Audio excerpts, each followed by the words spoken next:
Brief introduction to everyone. This is CIive de CarIe. If you've guys seen his setup, it's pretty badass. He's got some Tesla technology and stuff, which I like, because not a lot of people go that deep and understand the electromagnetic human and how that plays into health.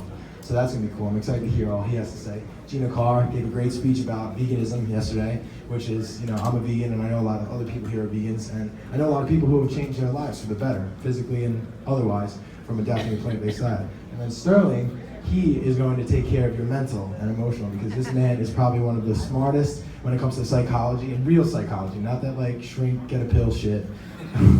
Drives me crazy, oh my God. My girlfriend's a shrink, so you can just imagine how that works.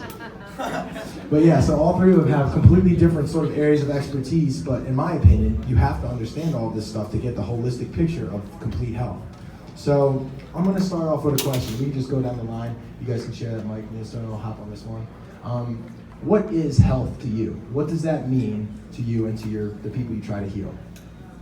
Well, the World Health Organization definition of health goes along the lines of it's not just physical well-being, but it's mental well-being and emotional well-being.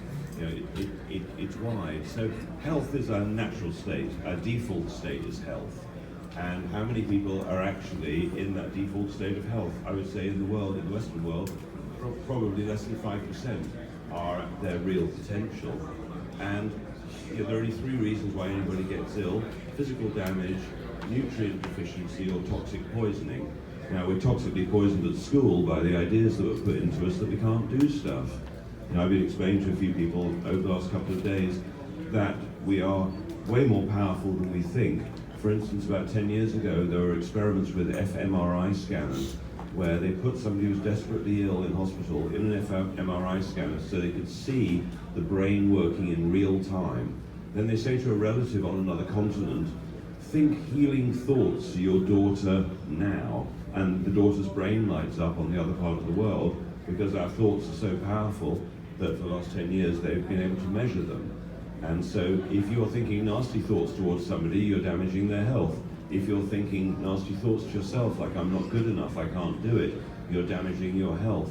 But if you're thinking positive thoughts and radiating, deliberately having your, what they call heart-brain coherence, where if you like, you're thinking with your heart, and you can measure the coherence of the waveforms of the heart and the brain. So the interesting thing is that after they did the experiments with the fMRI scanners, they went on with the same scanners to have a random number generator generate two types of images. One was a pleasant image like a flower or a butterfly, or the other images were like a car crash, something frightening.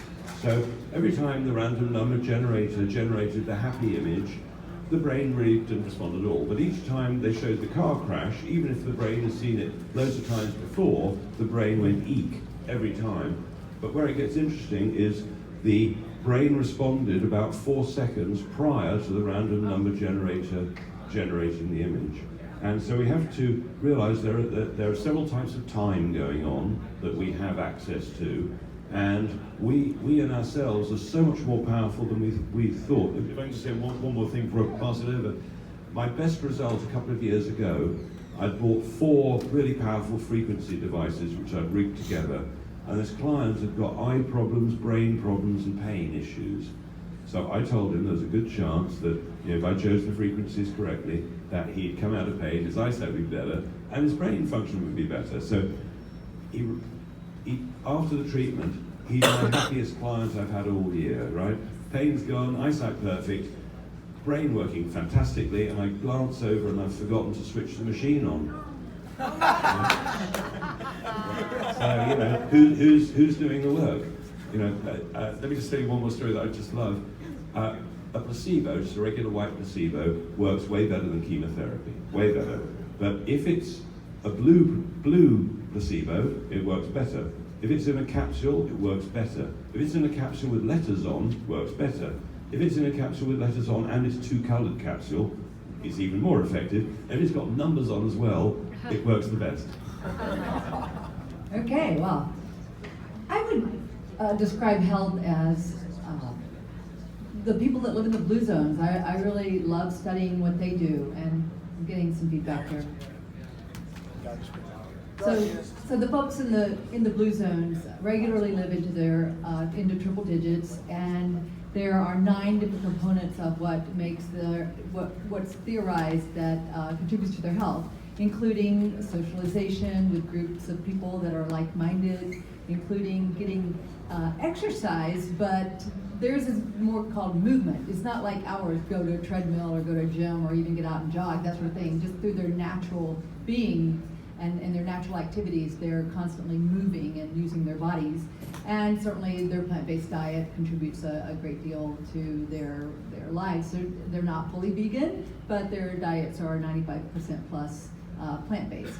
So that's considered one of the things that helps them to live so healthy. And so, it's inspiring to me that people around the world in these areas and in areas where they eat a lot of plant-based foods, they rarely have the cancers and the heart disease and lung disease, brain disease, Parkinson's, Alzheimer's, all these things that we have in this country that people just think, oh, that's just natural. You're getting older, you're going to get high blood pressure, you're going to have these problems, and it's just not true. And I'm just so passionate about helping people understand that there is a different way, and I'm angry, Mark. I'm angry.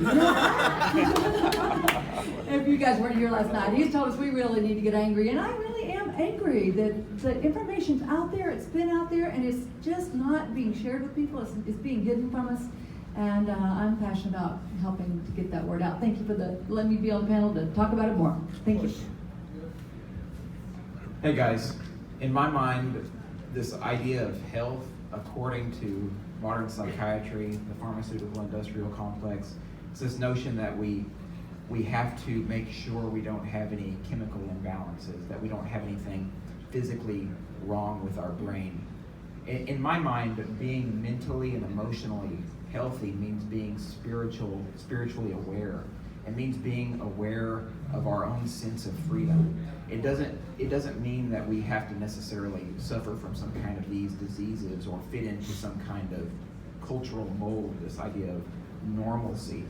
So what I really want to talk about is this notion that psychiatry actually contributes to our sickness and overall health. I once said that psychiatry, what it really is the fallout of statism, right?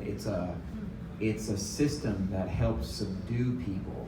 They put people into chemical lobotomies, and that's what these pharmaceuticals actually do to people. So what I would say here is that we need to think about learning to wake up to what Charles Tart called the consensus trance. And I would imagine most people here are already fully awake, but we have to spread this idea. To be awake, we have to come alive and acknowledge who and what we are. And I think a lot of people who don't acknowledge this, they're going to the psychiatrist, right? They're feeling depressed. They're feeling what's been called mentally ill, and maybe they don't fit into the concept of what it means to be normal, and therefore they're handed some kind of pill like an SSRI or some other psychiatric remedy that actually makes things worse, right? So, and let's just talk about a couple of these real quick. I want to get into it. So, some people are given SSRIs, right? If you've been to a by show of hands, has anybody been to a psychiatrist before? Yeah, quite a few people. So we know that these psychiatric medications over the long term actually cause more harm than good. Robert Whitaker, really awesome author in this particular section, said that we actually get compensatory effects when we take these psychiatric drugs that causes the very problems we're trying to cure. So if you're suffering from depression, you start taking these pills over the long term, it causes more depression, suicidality, and even homicidal thoughts. Some of you have probably heard that a lot of these active shooters have had depression and had been given pills, etc. And some of that is up in the air, it's hearsay. But here's the thing: in order to help cure ourselves, we have to learn to come awake. I've done this by experimenting with the psychedelic compounds, with traditional medicines, with designer drugs. After I took these particular pills, that's not to say it's without risk. These aren't completely risk-free. There are problems, but a lot of times you take one of these pills, you enter into a shamanic state, and you come alive and you come awake for the first time, and you realize that you're an individual human being, that you're free, and that you want to live your life toward its purpose. And what psychiatry does to us is numb and sedate us, put us in these chemical lobotomies, and disallows us to experience freedom and truth and dignity. coming awake and coming alive by taking some of these psychedelic compounds, or doing whatever you need to do to realize the truth and the nature of the system that we live in. That's where it's at. That's where we need to be. And one last quote I want to leave you with. J. Krishnamurti said that it's no measure of health to be well adjusted to a profoundly sick society. And that's the problem. We live in a profoundly sick society, and this is just incentivized by the psychiatric industrial complex. So not only do we have to be activists as anarchists, we're not out there just to change the system in terms of government. We have to be social healers and social therapists. We have to be out there helping people wake up, to fight what Charles Tart called the consensus trance, where everybody's a numbed zombie slobbering their way through life. That's not how we want to be. We have to help people wake up and come to terms with who they are.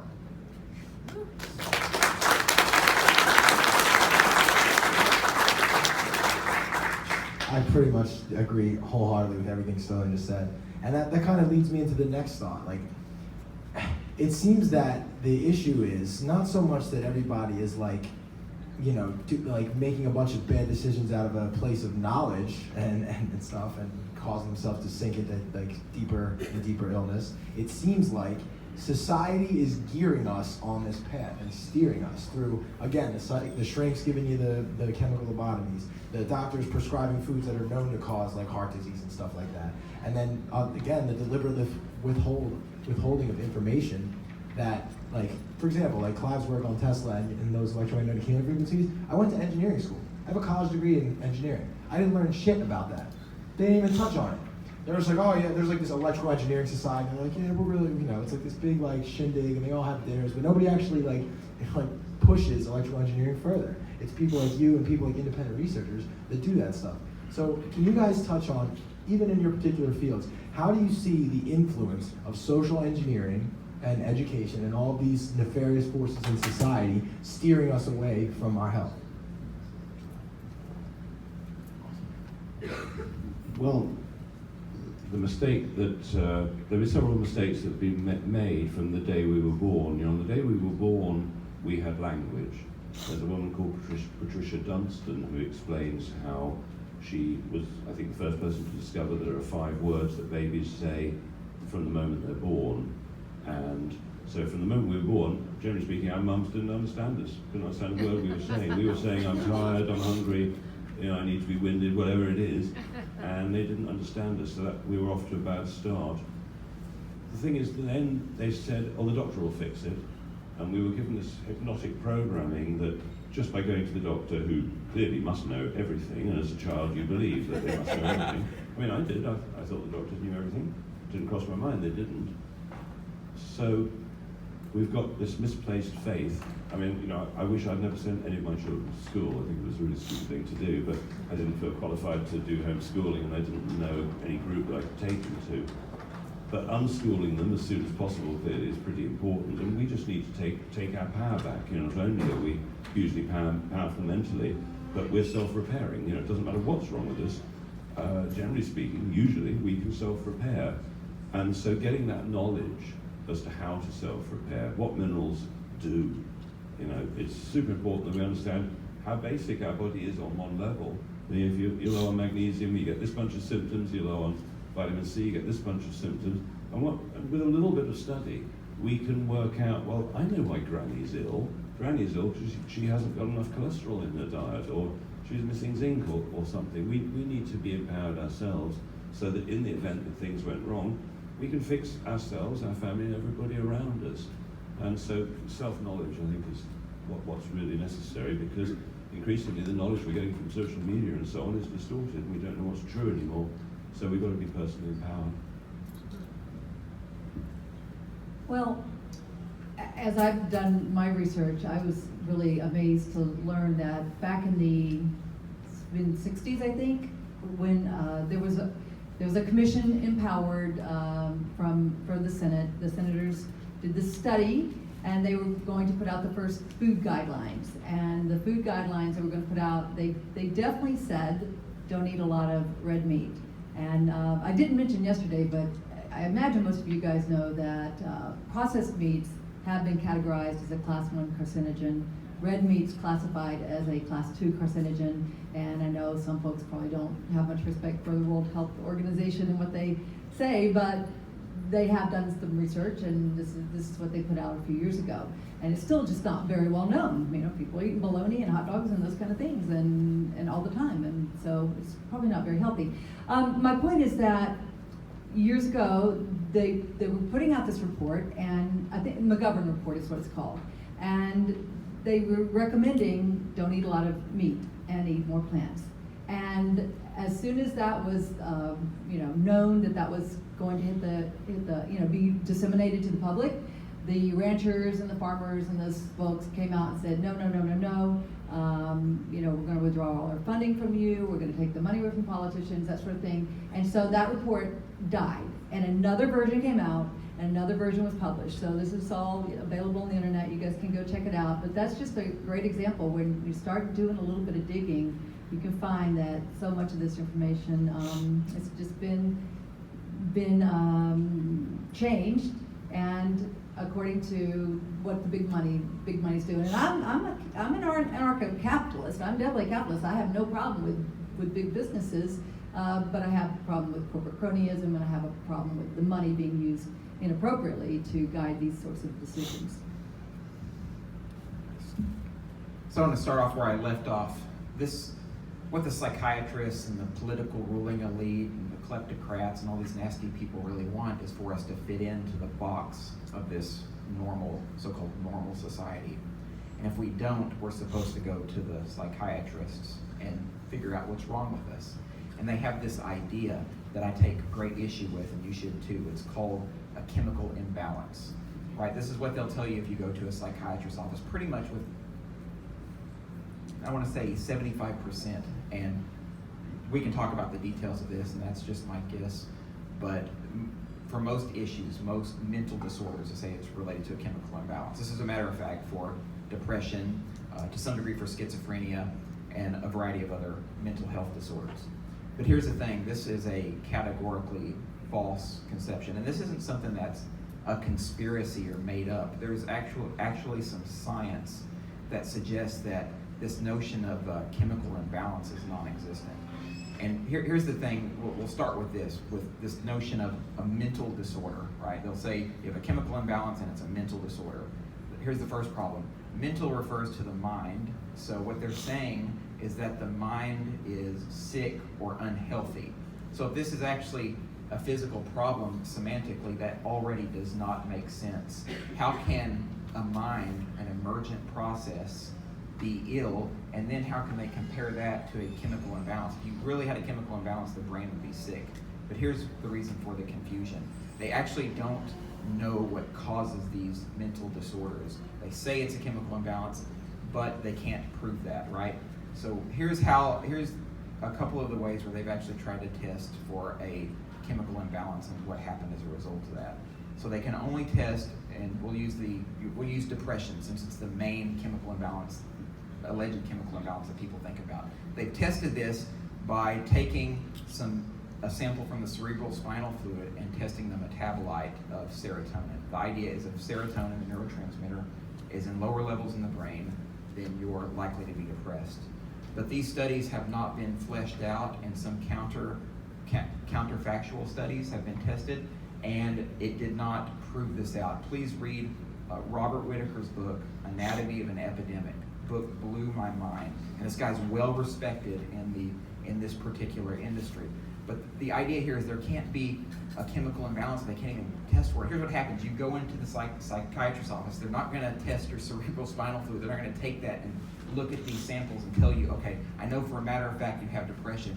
No, what they do is they get out the DSM, which is their behavioral checklist, and they say, hey, you match the behavioral profile of this particular illness, so mental disorder, so this is what you have. Well, that's all nonsense. Did you know homosexuality used to be in the DSM? So at one point in time, you were considered mentally ill or physically sick because you're gay.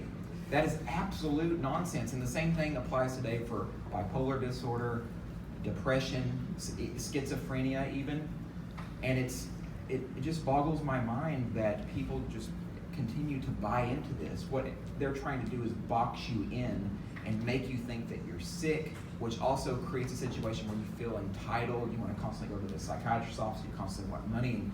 At that point, you lose your individuality, you lose your sense of self, you lose your feelings of wholeness.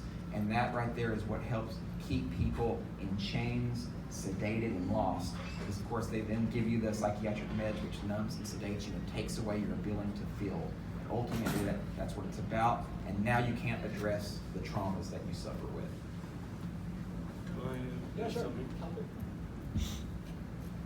So, while it may not be a chemical imbalance, all the mental issues have a relationship to nutrient imbalance. And for instance, manic depressives, bipolar, usually niacin, vitamin B3 can be massively effective. Lithium orotate, not the lithium carbonate they give in the mental institutions, but lithium orotate can be incredibly effective for certain people. In England, they banned lithium orotate, you can't get it anymore. I used to be able to buy 2 months' supply for $5 US, and that's way too cheap, you know. Basically, if you had customer lost.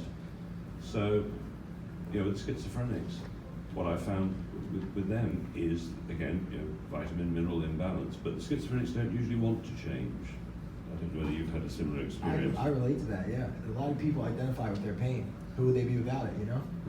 Well, you know, I had one person who had, I think, 13 voices, different voices, and actually some friends of mine did a shamanic healing on the woman, and all the voices but 2 went away, and she said, you know, so after, what do you want to do with these last 2 voices? She said, no, they've been my friends since I've been 3 years old. They've been talking to me and giving me advice. No, I don't want to get rid of them, it's just the others I wanted to get rid of. So it is quite important to understand that a lot of mental things are just a deficiency. You know, you're low on B vitamins, you don't have much energy maybe, you might not be happy. You know, there are so many things one can do. I interviewed William Walsh, who was famous for interviewing every serial killer in America, and Charles Manson, for instance, had the lowest copper levels of anybody he'd ever tested. He went into prisons and managed to persuade governors and said, can I test all the mineral levels of all your violent prisoners? And he found that by giving a lot of them zinc, the violence levels dropped by, I think, 70%. You know, so if you are low on nutrition, is your brain going to work properly? Well, probably, possibly not.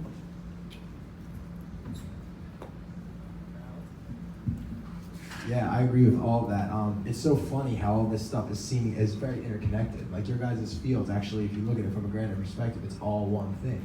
Like I'm reminded of what's called the vagus nerve, which is like this crazy nerve. It's like it connects your brain and your gut, and apparently there's more neurons in your gut than in the brain of a dog, which is insane. That means you have like essentially a second brain that's being responded to what's getting put in there. And like Clive said, there's like key minerals like zinc, magnesium, and all these things that in the standard American diet are omitted. Or you eat stuff that forces the body to burn those things in order to like keep you alive, essentially. And with just eating a healthier diet, sometimes that could be like a trigger to start this process. Like for example, there's abundant amounts of zinc and magnesium in watermelon seeds. So the government made a bunch of watermelons that don't have seeds anymore. And here we go, you know what I mean? So if you ever notice, the ones that are longer, they're the ones that have the seeds. So a little caveat, get those ones. Don't get the ones that look like little volleyballs. But to touch on that whole concept of the chemical imbalance of Robert Whitaker's work, that's really important to me because a few years ago, back in like 2013, I saw a movie called The Marketing of Madness. Who here has seen that? No one. Okay. Go home and YouTube The Marketing of Madness. That shit blew my mind. They taught the origins of psychiatry, the origins of the pharmaceutical industry merging with psychiatry and creating this duality between the shrinks who essentially just get in a room and vote on if something's a disease. There's no science, there's no like testing, they're not drawing blood. They literally say, okay, you show lack of focus and this, that, and the other, you have a disease that's called ADHD. And what I find that does in people, even people that I love, is that it creates this victim persona for them to get attached to and to use as a scapegoat, as like sort of like, I'm a victim of this thing has power over me, and now I need, you know, the government's help or the doctor's help to deal with it. And that is such a disempowering belief system. I come from the background where I mean, I saw my sister go through this stuff with the SSRIs, and like, she was going crazy. I mean, she had anxiety before and stuff like that, but this, like he said, it makes it worse. That creates the chemical imbalance. There was none, and then you're injecting this stuff that like messes with the way that your brain creates these neurotransmitters, and that now you have a chemical imbalance. And so that's why you're feeling worse. And I just find that like, to me what works were these two very powerful techniques. Well, I guess I'll include a third one. The first was meditation. Who here is familiar with any type of meditation? That's what I like to see. No wonder you guys are so happy and fun. But yeah, so what I found was, I mean, I just got into it when I was researching conspiracy theories and 9/11 shit. Some of the better videos ended with, the reason why the government is doing this is because there's a spiritual reality that they're trying to hide from you, and everything is spirit. And so once I started understanding that, I started looking into the people in those fields, and there's actually techniques you can do, which a lot of you have already done, that help you get in touch with that spirituality. Then I found out from a scientific perspective that when you're doing that, there's thousands of physiological changes that's happening in your body. You can change the microbiome of your gut by sitting still and breathing slowly. That's insane. You're literally rewiring an entire ecosystem of bacteria in your gut just by breathing exercises. And then when you get into the electromagnetic fields, you're creating and generating, you're essentially gyrating your body's electromagnetic flow when you do that. That's with those conscious breaths. Think of your whole system as like a motor. That's how like any type of motor fires. You inject a fuel source, it combusts, and energy is released. So when you do these practices and you do that, you actually increase the magnetic fields around you, which your cell walls pick up on that, and they get empowered by it. It's literally like charging you up. And then the last thing that I recommend for anybody is, if you're feeling, and this is especially if you're physically ill, fasting. Who here is into fasting? Intermittent fasting or even long fasting? You guys are awesome. I'm glad this is going on the internet, otherwise I'm just preaching to the choir here. But yeah, fasting is this incredible, basically what happens is once your body finally is done digesting, which requires an immense amount of energy, all that energy gets redirected to essentially healing anything that's not fixed, and if you're in a pretty good shape, it just goes to like basically charge you up and healing your cells. And for me, fasting has given me mental clarity, it's given me emotional clarity, it improves my physical performance. So I train martial arts and I compete in like MMA fights and stuff, and when I go in and train on Saturday morning, I go in a fasted state. I mean, I've done experiments with myself, like if I come in, if I eat a bunch of Chipotle before, you know what I mean? I just got this belly, I'm like trying to bounce around, and it's like bouncing around with me. I'm like, oh, this isn't good. But in the fasted state, I'm sharper, I'm quicker, my reaction time's better, and I'm lightest on my feet and most mobile. So there's all these simple things that don't really cost any money. That's the funniest part, is like, again, a patient cured is a customer lost. These things that you can do for yourself are so empowering, and it just takes the willpower and the knowledge to understand it. All right, so my next question for you guys is, for anybody here or who's watching that is like in a bad place or doesn't know where to start, what is one thing that you would offer somebody as like a general, like, I guess like first step into improving their health and well-being? Well, a lot of people are unhappy because, of course, they're not living the life they're meant to live.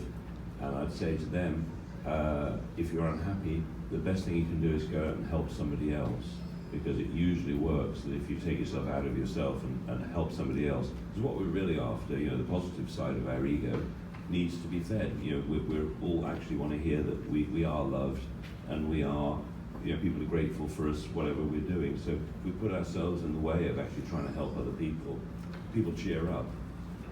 From a health perspective, when you mentioned anxiety, lots of us are anxious, worried, and rightly so in a way, but it can change from being a problem to a challenge with the use of magnesium. You know, most people, well, everybody in this room is probably low on magnesium, almost everybody, and you get enough magnesium, you get the balance right, and things aren't so worrying. You know, anxiety isn't so bad. So that would be a great start.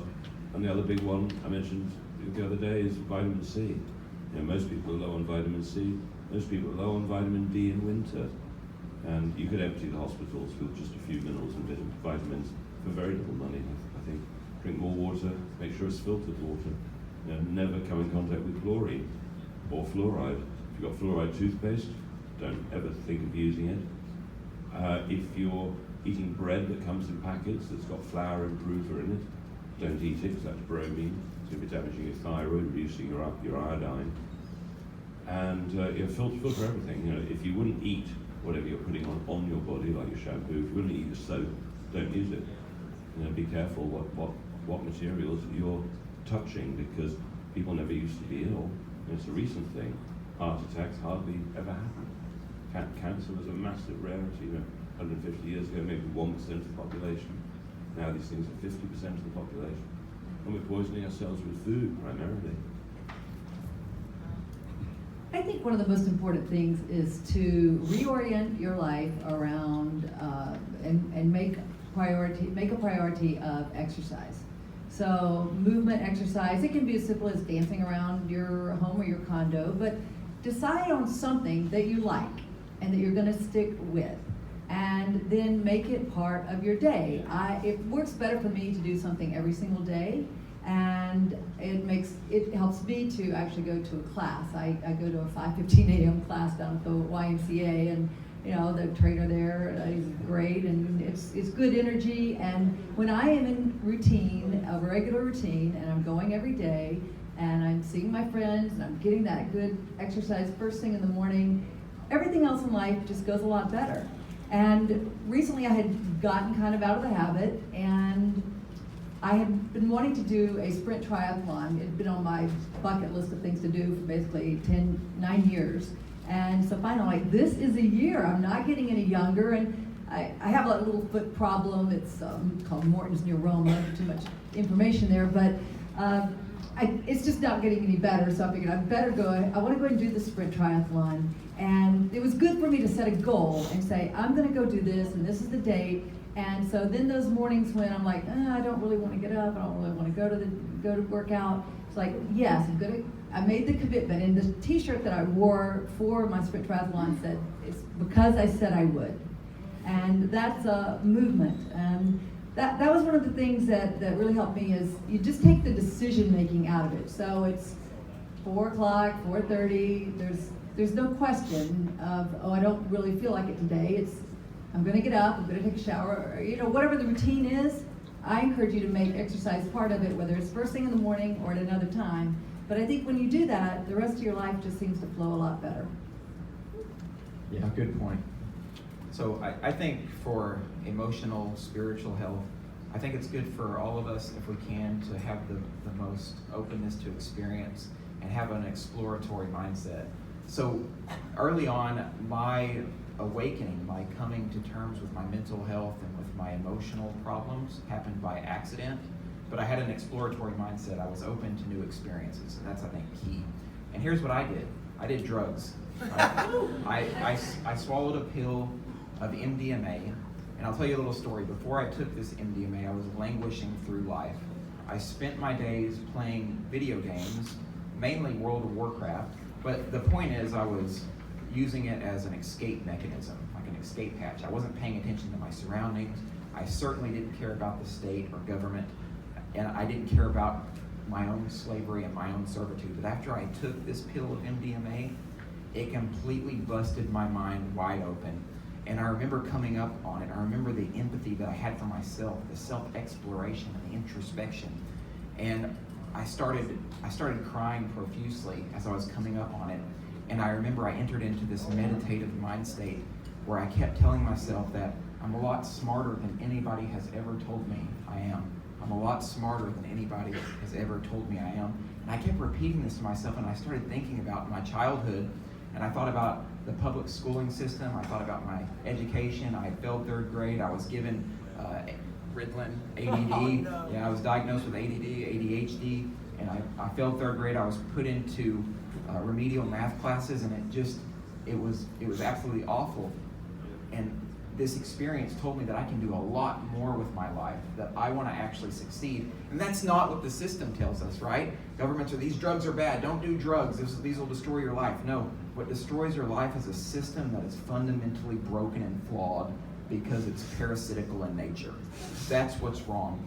And having this openness to experience mindset allowed me to take this drug, allowed me to experience with travel, allowed me to experience other kind of chemicals, and this has helped me focus on my own self-awareness, my own self-wellness, and trying to be the best I can be as a human being, and trying to fulfill my potential. And I think if we all have that openness to experience and we provide these opportunities to other people, am I saying give them drugs? Maybe, if they're ready for that. But what I am saying is that you have to be open to change and transformation. And that's, I think, a key to becoming all that we can be. I agree with that so much. It's so funny. We use the word drugs, and it's such a blanket term because, like, you know, when you think of drugs, a lot of people immediately think of things that are illegal. But, you know, they get the government programming that comes up. And if you can get beyond that layer, some of them think it's just, you know, medicines that either come in pill form or, you know, plant form. And then if you can even go further, I would argue that food is drugs. I would argue that what you put in your body has a huge neurological effect, just like Clive was talking about, on your brain function. So, and then you mentioned video games. I do that too. I love video games. And I constantly ask myself, I'm like, is this wrong? Should I be enjoying this? I hate this. Like, I'm having so much fun, but I hate that I'm having fun. And it's like, there's a balance there. But I think that in our society, we have a tremendous misunderstanding about psychedelic drugs in general. Like I mentioned earlier, my girlfriend's a shrink. She says it's crazy. You can't get schizophrenic people mushrooms. Their heads will explode. You know what I mean? And he is right. There is some risk with all that. And but at the same time, my experience with all drugs, I've done pretty much. I mean, I've never done like heroin, but other than like heroin, I've pretty much done every other drug that you can do. And I've noticed over the course of my life. I mean, I started with alcohol. My mom told me not to smoke weed because it was bad for you, so I listened to her until I was in college. Boy, was she wrong. Sorry, Mom. But yeah, my first, all my high school friends were like, yeah, let's go drink in the park, it's fun. And then I tried alcohol. I'm like, hey, this is fun, I feel like silly and goofy, my inhibitions are gone. And you know, I don't realize that people are judging me because my fucking walls are down and I can't really process anything. And then, you know, in college that evolved into like cocaine because after a while, alcohol starts to weigh on you, so you need to use cocaine to get yourself back up to be fun and entertaining again. And then like, there was a point in college where like, I was literally like laying down and my buddy Josiah's room, because I used to go and play guitar, that's my friend over there. And it was the day after a big binge with alcoholism and cocaine and stuff, and I was just like, I couldn't even keep my head up. Like I almost thought that like, I was like, shit, am I gonna die like by like the next hour? It was like I was laying down, but I was so in pain that I couldn't lay down, so I would like sit up, and then I would sit up and I would feel like my brain like freaking out, so I would go back down. And I remember when I started smoking weed more regularly, and I'm not here to say smoke weed will solve all your problems, you know what I mean? Because I know a bunch of people who use weed like video games, and they're just constantly blazing all day to try to escape from that stuff. But around the same time I really started becoming a heavy pot smoker was around the same time I started doing a lot of meditation. And what I started to do as a sort of a litmus test was I was like, okay, how does this drug, psychedelic or not, affect my meditation practice? I started just noticing it as I would, you know, try various things.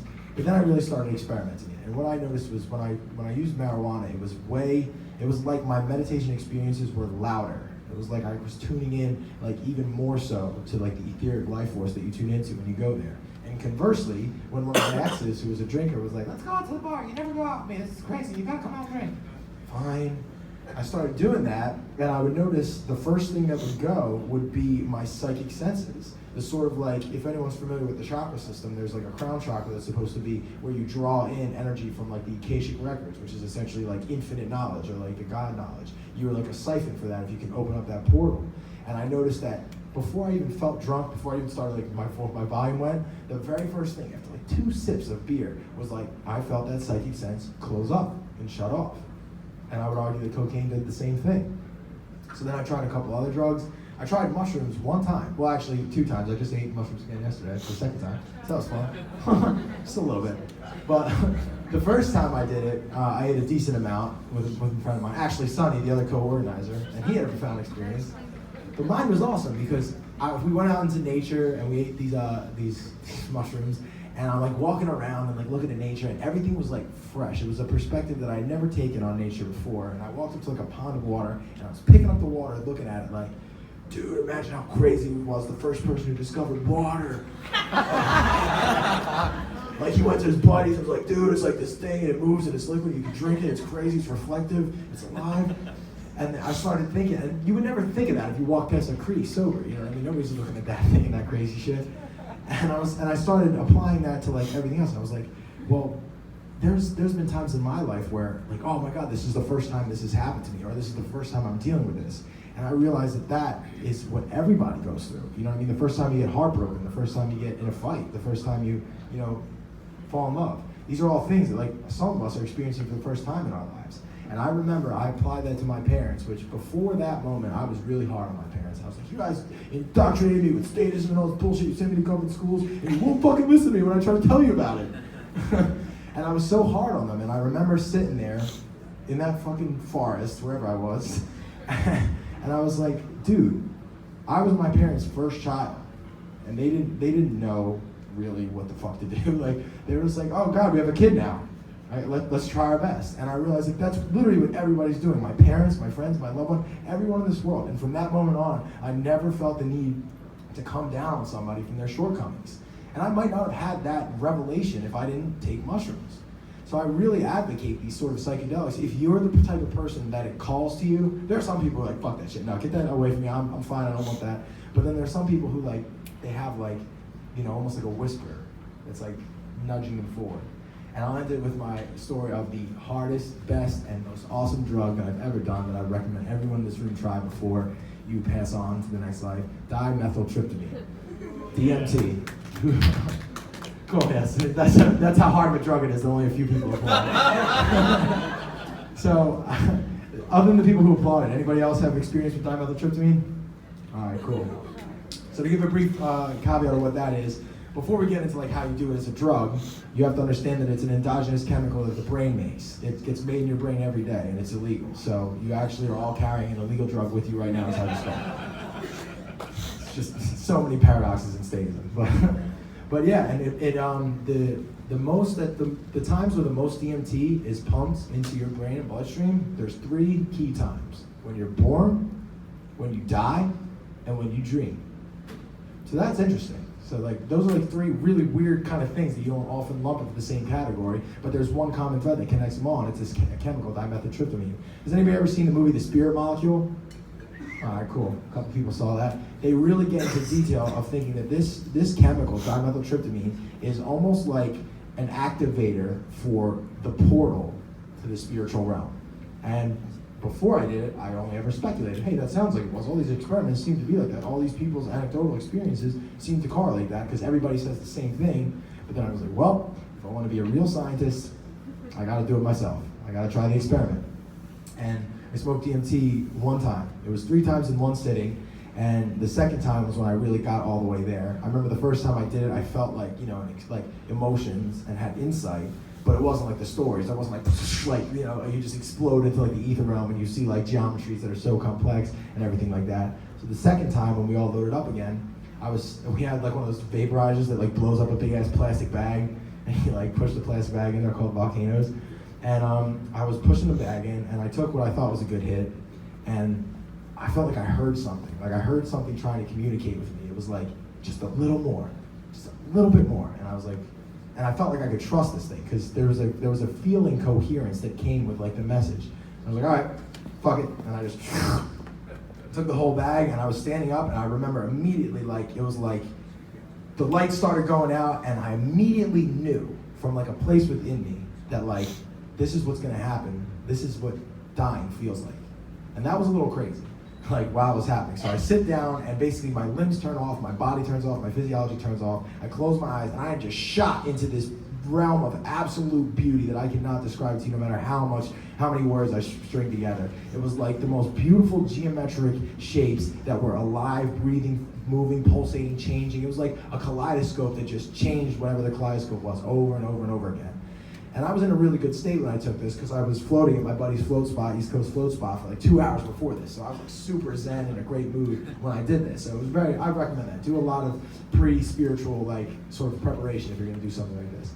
And as I got shot through, I was like, this is insane, this is such a beautiful experience. And then 1 second I was just like, am I gonna be all right? Like, is this okay? And then as soon as that happened, immediately, everything that I was looking at turned jagged, red, dark, scary, horrifying. I immediately felt uncomfortable by the experience. It stopped being beautiful and it started being a fucking nightmare. I was like, this is insane. But like, whenever I have a sort of reflex that whenever I start to feel any anxiety or any sort of like what people would consider negative emotions, I would just breathe in and just bring myself back to that sacred space that I go to every time I meditate. And I did that during the trip while that was happening, and immediately as I did that and breathed in and calmed down, everything returned to the beauty that it was in. It immediately went back to that beautiful thing that I was looking at. And that was how it ended. I was just like, I remember when my vision came back, I was literally just saying, it's so beautiful, it's so beautiful, it's so beautiful. And the revelation I took from that is like, what I think I perceived was the etheric energy that literally permeates all reality. You actually get to see it if you take DMT. And then what happened was, I understood that my relationship to that etheric energy was that it reflects back to me my internal state, my internal feeling state, and my mental state. And so if I put out, oh my God, is it gonna be all right? Are we in danger? Then the universe, the etheric energy, all this stuff reflects that back to us. And vice versa, if you put out, it's gonna be all right, everything's gonna be fine, just relax. Like my partners, they're like, are you guys nervous about this conference? Are you guys, I'm like, no, it's gonna be fine. We got this. Back in February. And then I literally had that sort of like confidence because of that direct experience with the ether. That like, hey, look, this is how reality manifests. It manifests based on your feelings and your actions and what you do with them. And none of this insight would have been provided to me without those psychedelic drugs. I'm not saying I wouldn't have learned it later, but I am saying that these were key tools in helping me achieve this stuff. And if you guys are curious, try that. So we're almost out of time. I want to let everybody close with, what is the one final piece of advice? If you could say one thing in 5 minutes to tell people about how to improve their health, what would it be? What's the most important thing for each of you? Self-empowerment, magnesium.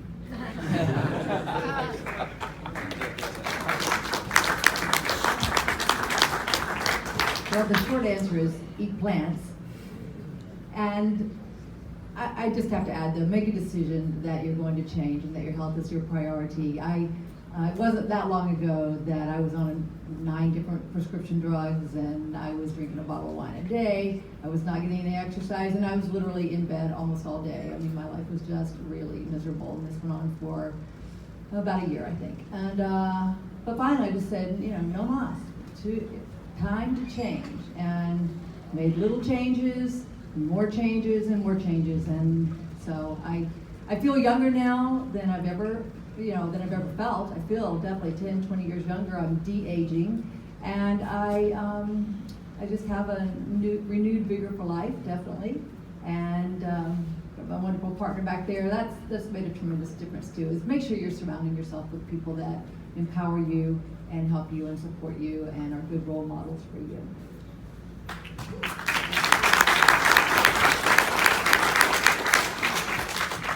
Yeah, something I didn't get to that's really important is we have to nurture our relationships, right? That's the most important thing for mental, physical, spiritual health. Love the people that are close to you. If you can love the people that you're close to you and you learn to love yourself in the process, you'll be happy. One of the most important things that I learned growing up, moving through life, going to college, learning about counseling, is how to connect with my partner and connect with the people in my lives and try to empathize as closely as possible. If we maintain those networks and those relationships, we'll be able to succeed in what we want to do in life, and we'll be able to love as strongly and as palpably as possible. It's really a beautiful thing to have super close connections with people. Everybody, let's give a nice big round of applause to all 3 of our great panelists. Gina Carr, Sterlin Lujan Carmen Carangi.